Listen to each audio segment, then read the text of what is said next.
Hi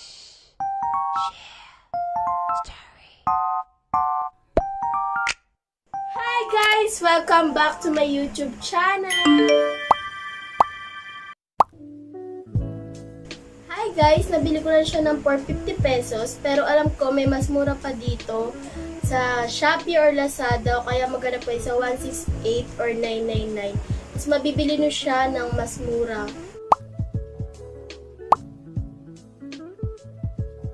Hand wheel, foot pedal, power socket or adapter, power on and off switch, 2-speed control, bobbin holder, thread spindle, take-up lever,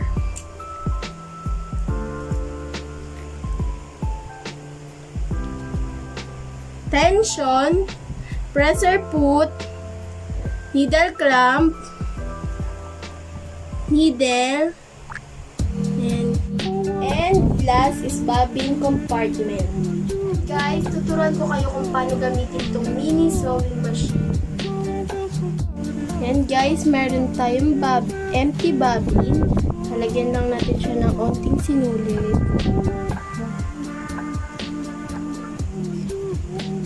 Ay, ayaw. Yan, ganyan lang guys. Tapos, iikot lang natin to counterclockwise. Ito natin ilalagay. Ito lang natin to on and off switch. Ito na naman pala. Baka na natin dito. Yan. Yan lang paglagay.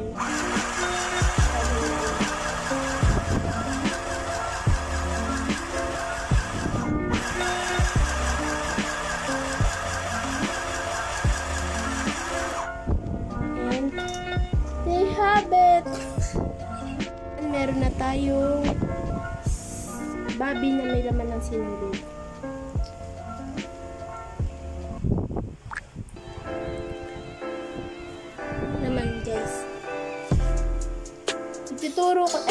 Tuturo ko naman sa inyo kung paano lagyan ng sinulid.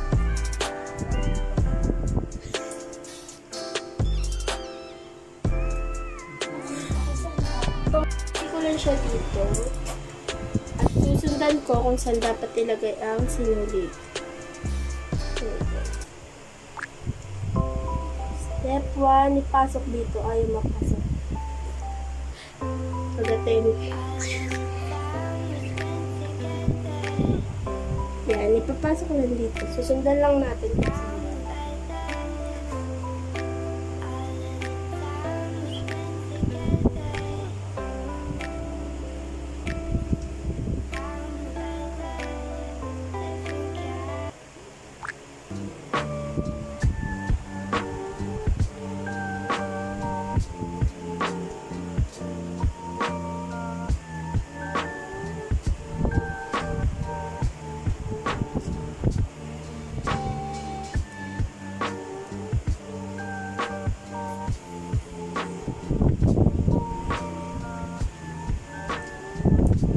Tapos na.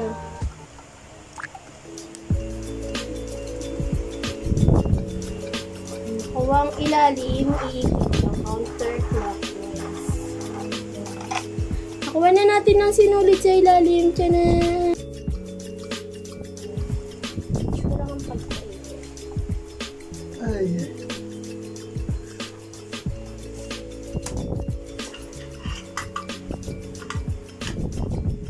Pwede nyo itong gamitin kung sanay na talaga kayo.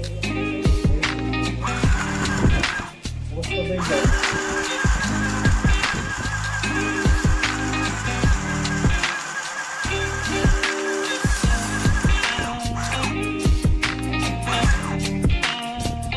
Hindi siya nalala, kaya babalikan natin. Wala pa ako mga doon.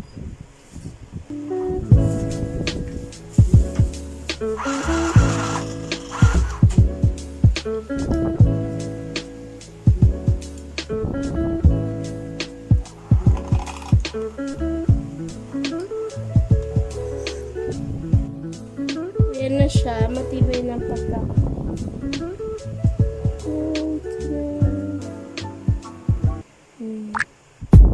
Matibay ng pagkakatahi.